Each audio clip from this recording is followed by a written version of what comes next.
Sheriff Scott Israel would never blame his own repeated failures for the shooting at Stoneman Douglas High School. Instead, he needed to blame an organization that was not involved, the NRA. During CNN's 1984-esque town hall meeting last week, Israel played the demagogue against NRA spokeswoman Dana Loesch. Watch. You just told this group of people that you are standing up for them. You're not standing up for them until you say, I want less weapons.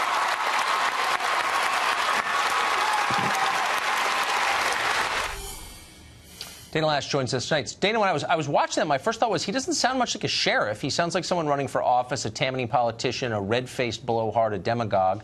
It doesn't sound like something a law enforcement official would say in a town hall. What do you make of that?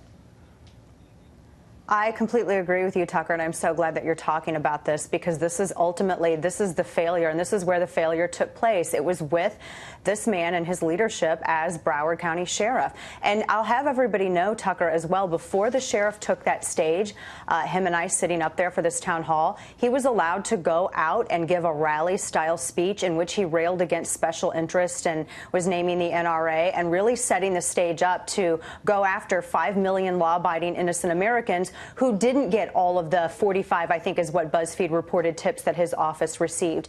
They didn't have the murderer calling his office himself, telling him that he thought he was a threat and that police needed to do something. Family members weren't calling the NRA reporting this. They were calling his office. And so he has a lot of explaining to do. And one more quick thing, Tucker. I asked the sheriff on stage whether or not he could have actually arrested this murderer based on a Florida state statute that treated anyone sending electronic or written threats of bodily injury, harm, or death to other individuals, as this murderer did with his classmates, whether he could have arrested that individual charged with a felony. And the sheriff did indicate that he could, but then he glossed right by it and wanted to refocus and shift responsibility away from his dereliction of duty. I think he owes a lot of innocent Americans an apology. Well, but it's also really troubling because, I mean, this guy's not a congressman from Camden. He has the power to put people in jail, to take their lives away from them. He's a law enforcement official. And this behavior seems reckless and dishonest and weird, comparing yourself to to MLK and Gandhi. I mean, does it seem like there's something wrong with him?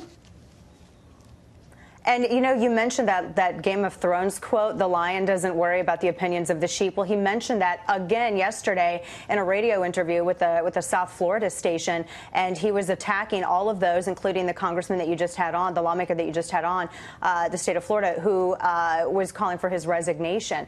And, you know, I agree with you. I wish that this would have come out on the stage. I wish that this truth would have been known at that particular time. It seemed as that he was more interested in turning this into a campaign stop. And I will say that this really explains why the Coral Springs police chief came out against the Broward County sheriff the way that they did. They said in a statement that the truth is going to come out because Coral Springs police reacted. They were the first ones in, and they seem to be really calling the Broward sheriff out on what I can only assume to be showboating was what they were suggesting in their letter. And there had to be a lot of drama behind the scenes for other law enforcement officers who really, I mean, these are the guys who, I mean, they sacrificed. They ran in. They heard the sound of gunfire and screaming, Tucker, and they ran in and they did what they could to save innocence. That's why we love our law enforcement, because of what they do for us. And now it's no wonder that they came out against this Broward County sheriff. It's also transparent, though. I mean, I'm not blaming the shooting on the sheriff. He didn't commit the shooting,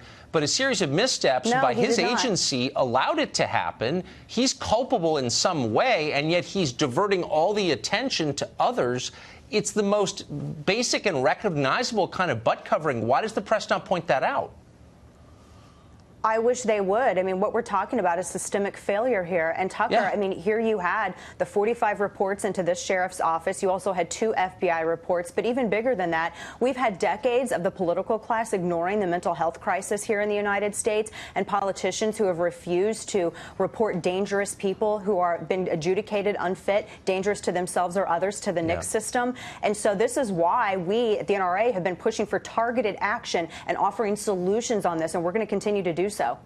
Yeah. So if you run a city with tens of thousands of mentally ill people living on the sidewalk and you're lecturing us about guns, you know, maybe it's time to wake up a little bit. Thank you, Dana. I appreciate it.